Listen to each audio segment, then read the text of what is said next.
Protesters gathered in New York over the weekend calling for the state to reopen before being detained by police. One America's Caitlin Sinclair has that story. 9 protesters pushing for a reopening of the state were arrested in front of City Hall Park for not obeying social distancing guidelines. The 9 were among 24 New Yorkers who attended the peaceful protest.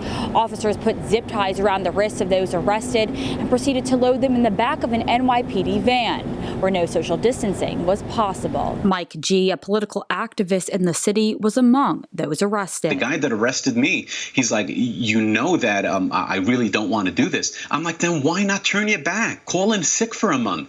Do whatever it takes. There is no excuse to round up innocent New Yorkers. The demonstrators were brought to the Lower East Side precinct, where they had to wait in a crowded waiting room together before being put in individual prison cells. The protest came as Governor Cuomo extended the state's pause order until June 7th. We have a constitutional right to walk the streets of New York City. We do not have to abide by his executive orders, which have no legal standing to wear a mask or social distance or whether we can walk the streets of New York or not. Demonstrators carried American flags and some held signs that read things like "Not afraid to fight" and "Reopen New York."